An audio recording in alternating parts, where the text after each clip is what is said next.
Aló, ok, hola amigos, bienvenidos a el podcast de Alberto Zambrano. Yo soy Alberto Zambrano, esta es mi transmisión en TikTok.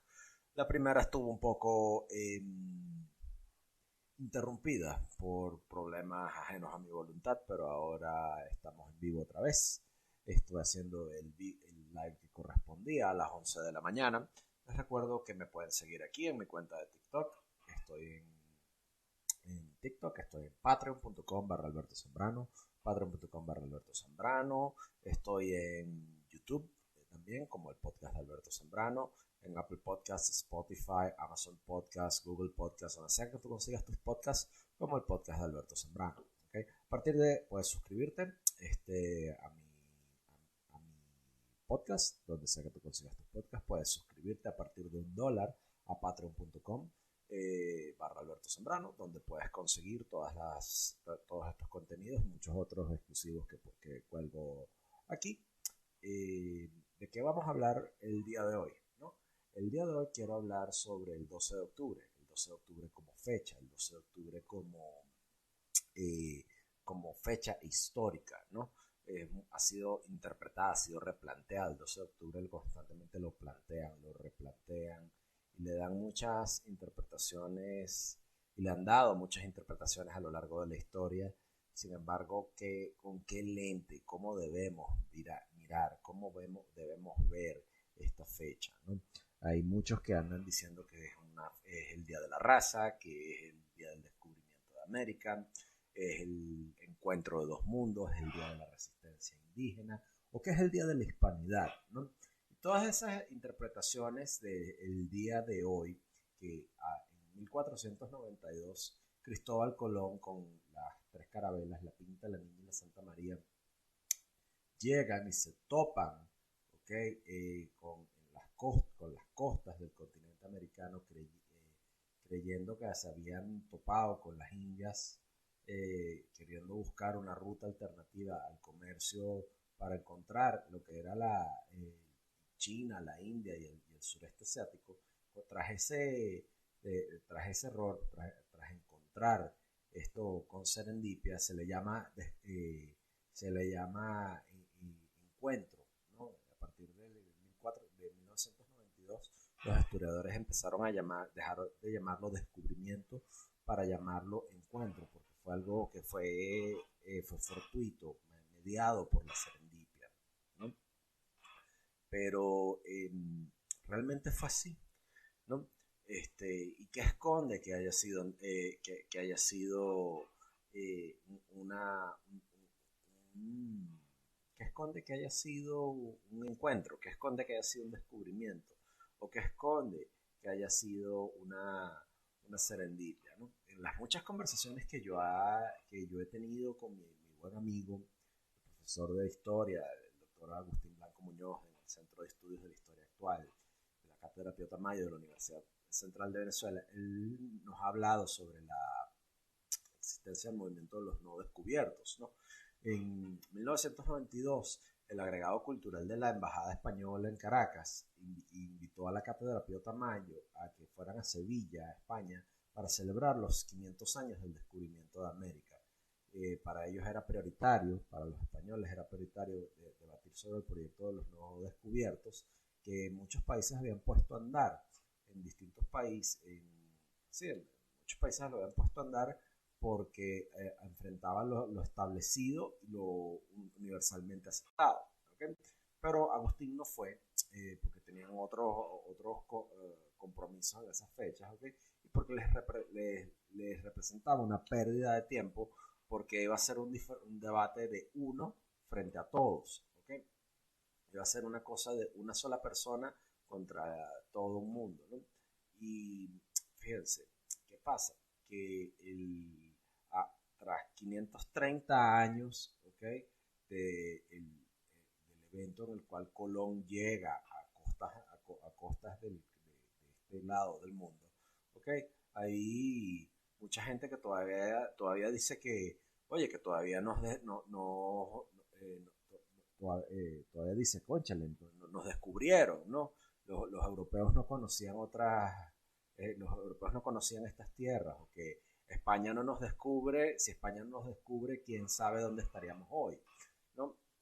Y tenemos que ver lo que esconden ese tipo de afirmaciones, porque eso implica la inmensa penetración que tiene esa visión eurocentrista del asunto, ¿no? El primer mensaje es que fuimos descubiertos, ¿ok? Y es un primer mensaje que le venden a los niños, ¿ok? En la escuela, para su deformación, que fuimos descubiertos por Colón, ¿ok?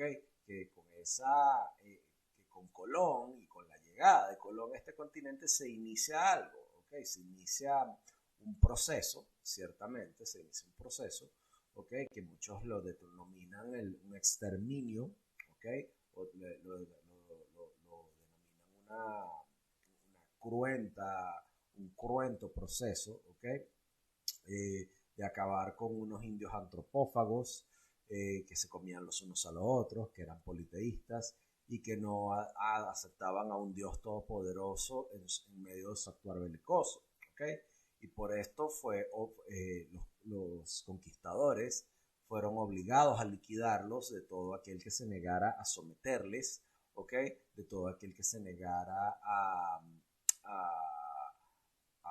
aceptar a la visión a la visión colonizadora, como diría el cronista Gómera, y que recoge de Pons: hazte cristiano sometido o prepárate a morir, ¿no? Y así se inicia, de cierto modo, un ciclo de acciones, ¿no? Un criminal y en cierto modo bárbaro destino, porque sí, la colonia tuvo eso. La colonia no fue un procedimiento, no fue un proceso adecuadamente pacífico, ¿ok? No fue algo, no fue pacífico y ciertamente no fue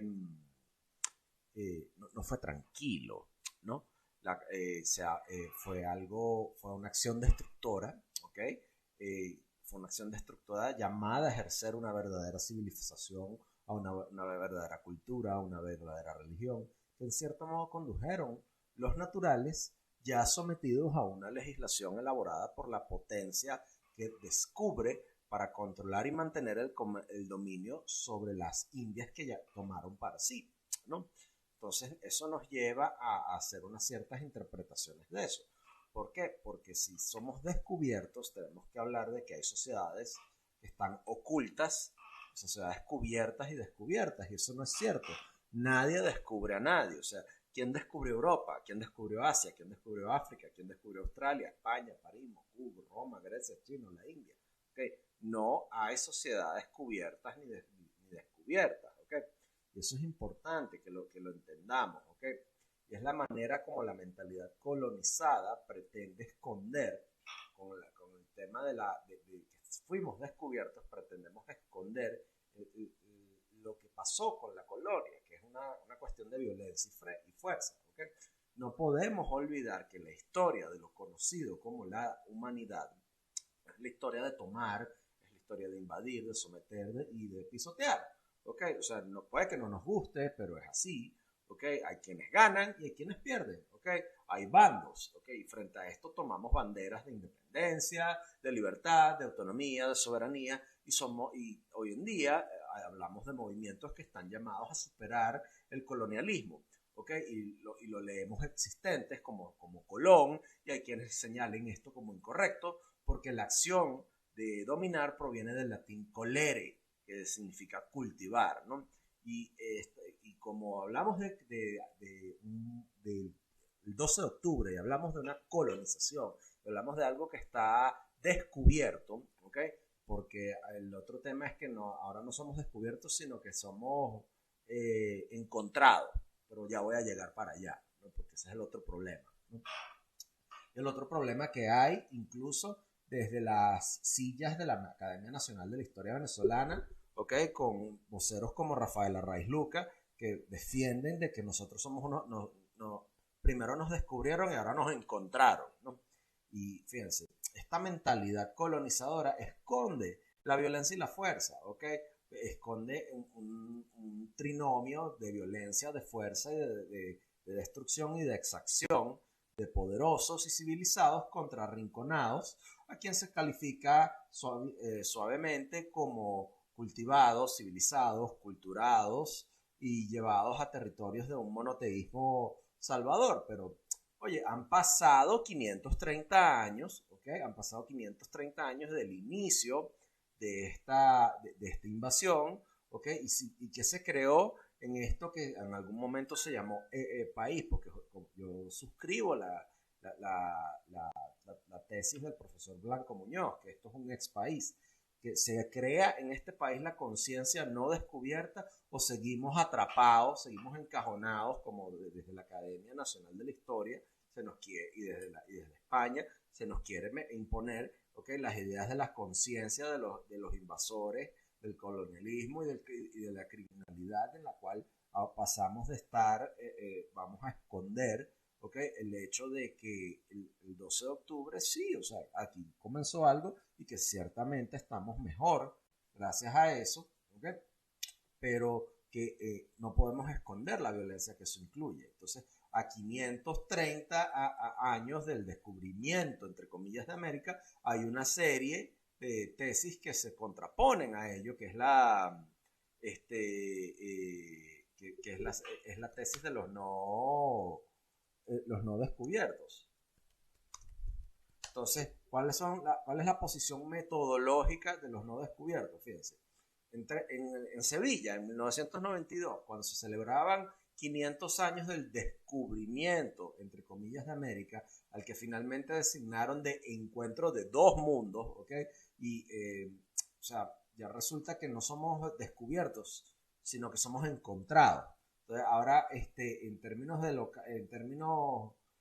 locales, ¿ok?, nos limitan en términos de pensamiento, nos limitan en términos de conciencia y nos limitan en términos de actuación, porque es una posición que llama a deslindarnos en nuestra propia concepción histórica. Porque ¿cómo quedamos los venezolanos? ¿Cómo quedamos los propios, los nacidos aquí tras eso?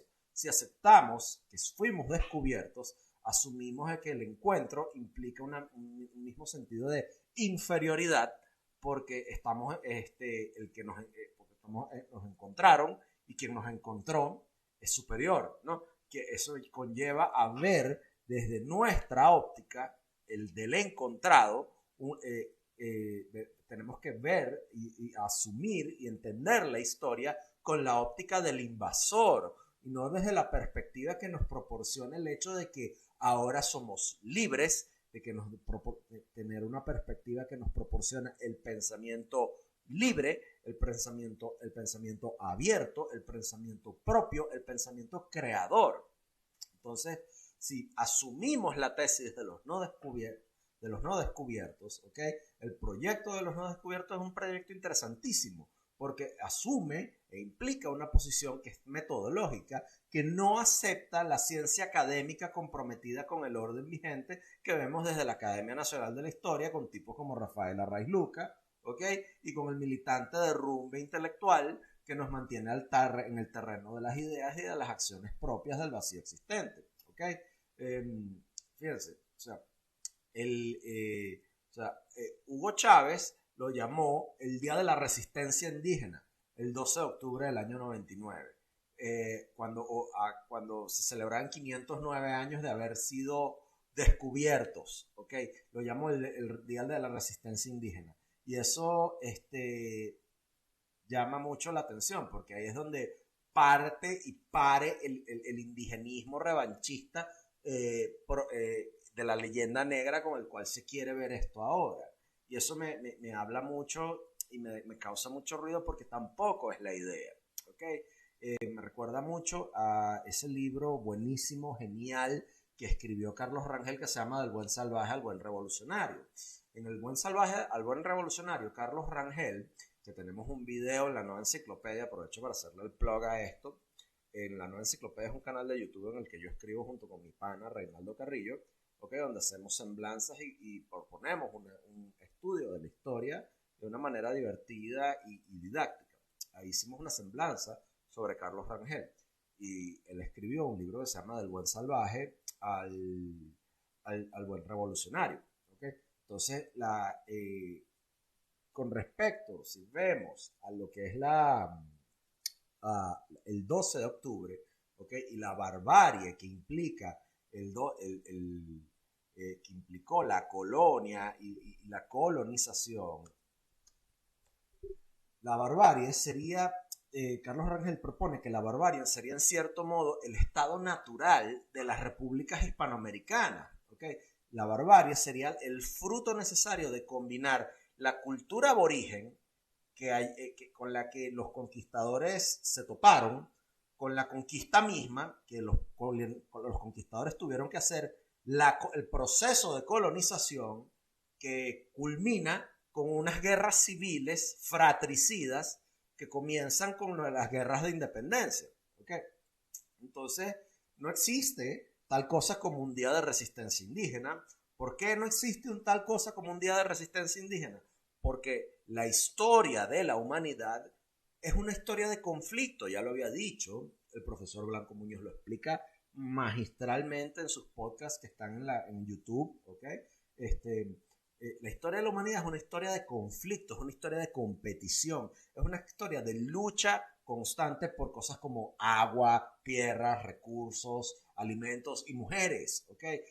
El indigenismo revanchista que le quiere hacer creer a la gente que sus sociedades eran mucho más avanzadas que las europeas, no, es una gran mentira. La historia demostró que eso no es así. Los europeos demostraron ser mejores en muchas cosas, demostraron ser mejores en ese tipo de disputas, en ese tipo de conflictos, en ese tipo de competencias que cualquier otra raza de hombres sobre la faz de la tierra. Puede que no nos guste, pero es así. Fueron mejor que los chinos, fueron mejor que los árabes, fueron mejor que los hindúes, fueron mejor que cualquiera. ¿Okay? Y los indígenas que perdieron, los indígenas mesoamericanos y los indígenas de aquí, perdieron, ¿ok? Ellos perdieron. Entonces, sus amigos, sus sucesores y sus asesores quieren que los europeos se lamenten porque son mejores que ellos en avances como la conquista y la exploración. Y, oye, no se puede, ¿ok? No podemos cambiar la historia. Puede que no nos guste, ¿ok? Y yo estoy haciendo este podcast, estoy haciendo este en vivo, estoy haciendo esta transmisión tratando de mostrar las cosas buenas y las cosas malas, ¿ok? Sobre lo que es el 12 de octubre.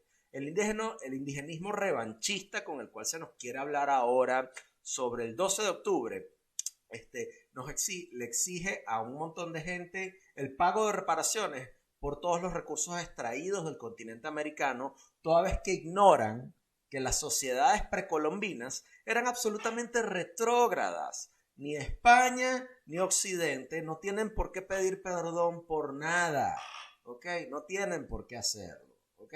El mal llamado holocausto indígena se dio por una serie de razones. Los indígenas, en cierto modo, eran muy salvajes, se discriminaban entre sí peor que los conquistadores, ¿ok?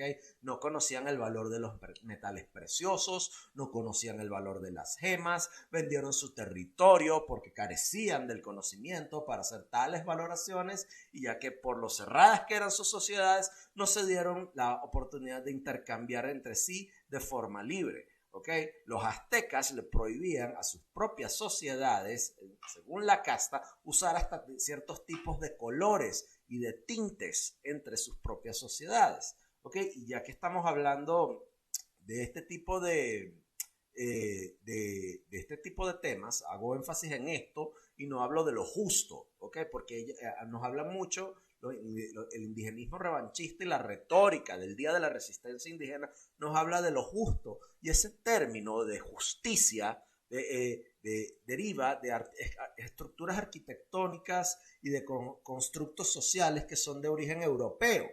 Entonces es muy peculiar cómo la izquierda indigenista, marxista y revanchista sí puede ser discriminatoria contra todo lo que huela a nacionalismos europeos americanos, pero obvia de forma arbitraria, obvia de forma somera, que sus argumentos son productos del análisis con tradiciones poseuropeas de arquitectura judeocristiana. ¿Okay? Entonces eso choca. Y si tú estudias, y si tú lees, y tú agarras un libro y te pones a ver, coño, ¿qué están diciendo esto? ¿Por qué el Día de la Resistencia Indígena? Vamos a agarrar un libro, ajá, vamos a leer. Y tú agarras y tú dices, ajá, pero mira, ¿qué dijeron ellos al respecto de esto? Pero que, ajá, pero ellos tienen estas ideas, y ellos solamente pudieron haber tenido estas ideas de no haber conocido esto. De hecho, el marxismo jamás hubiese llegado a costas americanas de no ser por Colón, como consecuencia. ¿Okay? Entonces, el socialismo del siglo XXI, ¿okay? Jamás hubiese llegado a Venezuela de no haber sido por Colón en consecuencia. ¿Okay? Entonces, quiero que entiendan eso. Todos los elementos que han sostenido las formas previas de éxito y orgullo occidental europeo, de alguna manera están en declive o están en extremo decaimiento. Lo que el occidente debe hacer, lo que las sociedades occidentales deberían hacer, es despertar y dejar de acomodar esas exigencias mezquinas de minorías como indígenas y otros colectivos que le piden a las mayorías que tengan una especie de mente más liberal y de un tipo de aquiescencias para con ellos, ¿ok? Fíjense una cosa, Colón y sus 3 carabelas sin GPS, sin motor de combustión interna, ¿ok? Se lanzaron en unos barquitos de madera con vela, ¿ok? A buscar recursos y llegaron a donde llegaron.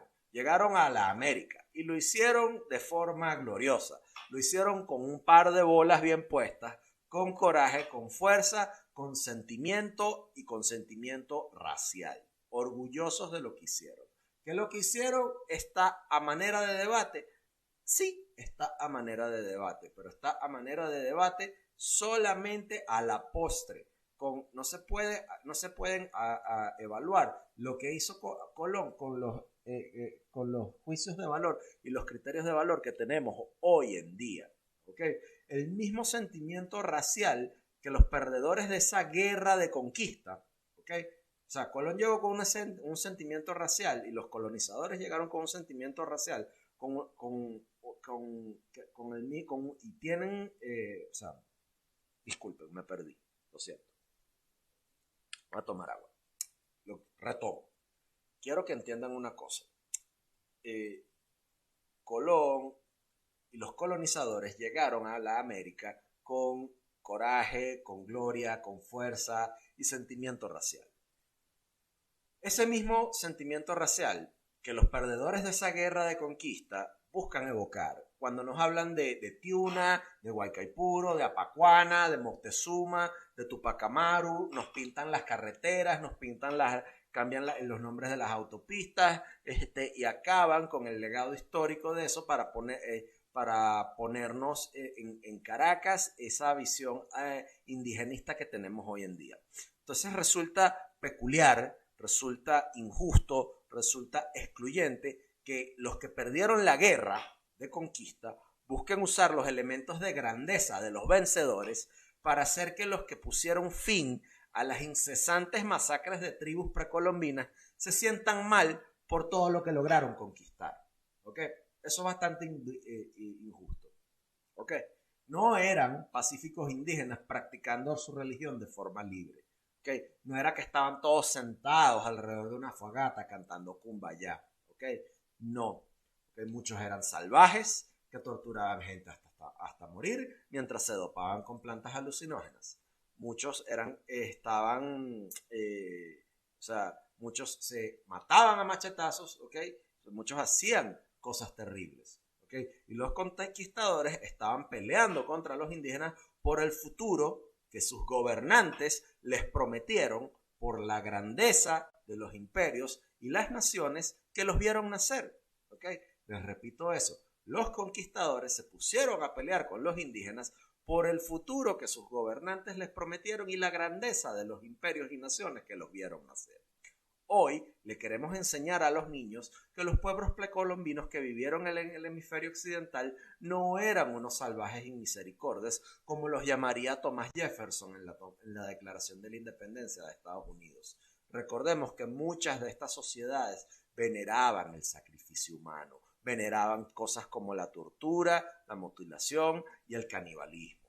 ¿Okay? Hoy en día se busca enseñar a nuestros jóvenes que las sociedades precolombinas eran nativos espiritualmente iluminados por la providencia, cuya sabiduría pacífica fue dantescamente destruida por hordas de bárbaros europeos. Se nos quiere hacer creer que los aztecas no sacrificaban a las tribus menores en enormes altares de piedra tallada a punta de mano de obra esclava y que se comían a esa gente en una escala tan vasta y abrumadora que la mente de un occidental de esta época difícilmente podría comprender. ¿Ok? Hay un libro escrito por Bernal Díaz del Castillo llamado La Conquista de la Nueva España. Se los recomiendo. ¿Ok? Está en Google, es gratis, lo pueden descargar. Ahí describen la marcha sobre México con Hernán Cortés en 1519. Es un libro que se lee como una novela de épica. ¿Ok? Allí se describen los brutales procederes de los aztecas. Y básicamente fueron los españoles los que eliminaron, ¿ok?, la práctica de ese sacrificio humano y de ese canibalismo en México. Y si nos queremos ir, y si México les parece muy lejano, ¿ok?, vean y lean lo que escribieron, porque también está en Google y se pueden meter lo que escribieron los sacerdotes jesuitas sobre los indios caribes en el Orinoco y cómo los indios caribes en el Orinoco no eran ningunos santos, ¿ok? No eran ningunos angelitos, ¿ok? Estamos hablando con que de que eran gente, o sea, de que hacían desastres, ¿ok? Y ya que estamos hablando de desastres, ¿okay?, como ya hablé bastante sobre los locales, vamos a hablar ahora sobre los que llegaron, ¿ok? Con respecto a la esclavitud, porque la esclavitud es sí, los caribes en el Orinoco hicieron desastres, y los jesuitas que llegaron al Orinoco y escribieron sobre lo que pasó en el Orinoco, estuvieron horrorizados por lo que pasó allí. ¿Okay? Pero quiero hablar un poco sobre la esclavitud porque esa parece ser la cadena perpetua, ¿okay?, y el flagelo eterno con el cual se le quiere meter a los europeos el coco. ¿Okay? Quiero que quede claro una cosa. La esclavitud no la introdujeron los europeos a las Américas. Fueron los europeos quienes erradicaron la esclavitud, aunque se tardaron un par de siglos en hacerlo. Fue la civilización europea la que le puso fin a esa práctica. El impulso, el fuero y la fuerza moral para ponerle a la esclavitud no vino de los locales, vino de la civilización occidental hacia civilizaciones menos desarrolladas, menos abiertas y muchísimo más retrógradas. ¿Qué clase de vida tendría el negro africano en su tierra nativa antes de ser traído a la América y ser introducido a la civilización occidental? Tenemos que preguntarnos eso cuando vemos la tragedia haitiana. Tenemos que preguntarnos eso cuando hablemos de las tragedias y de las inequidades generadas por el flagelo de la esclavitud. El hecho de que la esclavitud haya sido y sea una práctica ampliamente difundida en el oscuro y tenebroso continente africano antes de la llegada de los blancos, nos dice bastante del carácter moral del africano nativo. Nos dice bastante. De la misma manera que Winston Smith, en ese libro de George Orwell que se llamaba 1984, borraba los titulares de los periódicos, hoy se nos quiere hacer olvidar que hay detalles de la historia que no están a la altura de las narrativas, como ese cuento de que fuimos encontrados, de que fuimos descubiertos, o que hoy es el día de la resistencia indígena. Muchos de los indígenas que hoy preconizan el socialismo en América ignoran de forma somera, y ya lo vuelvo a decir, que de no ser por Cristóbal Colón, los escritos de Karl Marx jamás hubiesen llegado a nuestras costas. De no ser por ese yugo terrible de Europa, los indígenas americanos hubieran continuado con esa pacífica y espiritual y tranquila práctica de andarse acabando los unos a otros a machetazos, andarse comiendo sus restos y haber continuado con sus propias formas de vida nómadas y de agricultura de subsistencia y de guerra perpetua los unos con otros.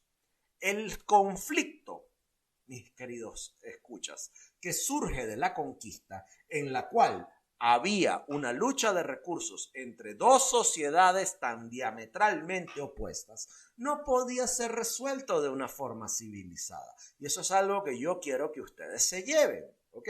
No había cultura, gobierno o sistema legal que pudieran compartir para resolver esas disputas, y fue Occidente con sus avances los que tuvieron que hacerlo utilizando el principio latino de aut concilis aut ense, por el concilio o por la espada. La idea de que Colón, la idea de que Cortés, la idea de que los conquistadores podían apelar a sentimientos comunes de humanidad con los buenos salvajes no es más que una proyección etnocéntrica sentimental que se disipa muy rápidamente cuando se lee sobre cómo se comportaban los indígenas precolombinos entre ellos. Entre ellos. ¿Ok? Realmente es muy tonto y es muy decadente cuando a los hombres occidentales que nunca han tenido que subyugar a tribus enteras de salvajes se les obliga a condenar moralmente a aquellos hombres que en un pasado lucharon para tomar el continente para ellos, a esos hombres cuya sangre, sudor, dolor, huesos rotos y lágrimas compraron la paz y los territorios sobre los cuales los comunistas de hoy fantasean diciéndole a la gente que los indios eran buenos salvajes. Esa es la realidad.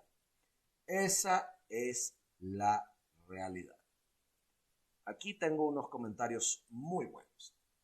Omar me dice que Uslar Pietri decía que gracias al descubrimiento de la América, Marx idealizó al hombre. Y eso es absolutamente cierto. Eso es absolutamente cierto.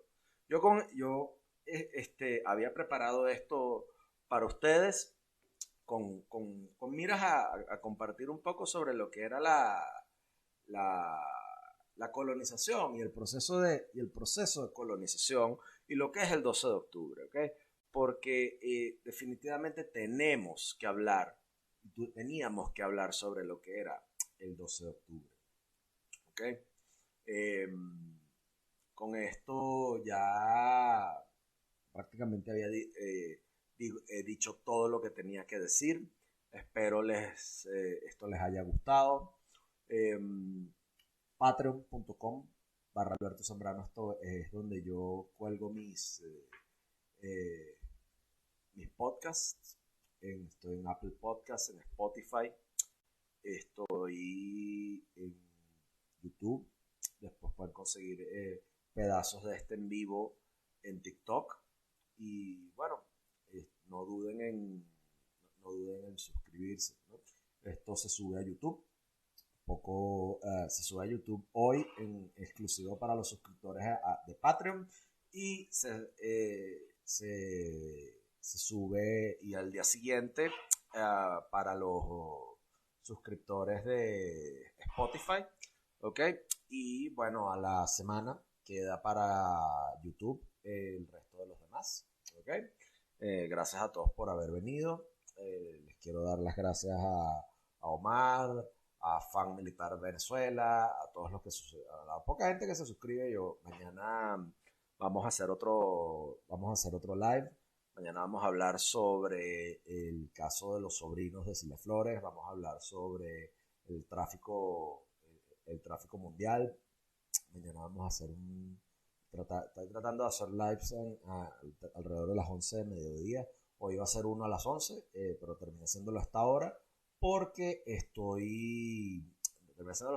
bueno, tuve un problema aquí un problema técnico con el internet. ¿Sabes? Que en Venezuela, bueno, se nos va la luz, se nos cae el internet. Cuando no es una cosa es la otra. Cuando no te agarra el chingo, te agarra el sin nariz. Pero bueno, patreon.com/Alberto Zambrano. Estoy en Spotify, en donde sea que tú consigas tus podcasts, como el podcast de Alberto Zambrano, en YouTube como el podcast de Alberto Zambrano, y bueno, aquí en TikTok. Síganme, compartan esto. Los clips de TikTok están disponibles para ser descargados. Y bueno, nos vemos hasta una próxima ocasión. Gracias a todos por venir. Pásenla bien.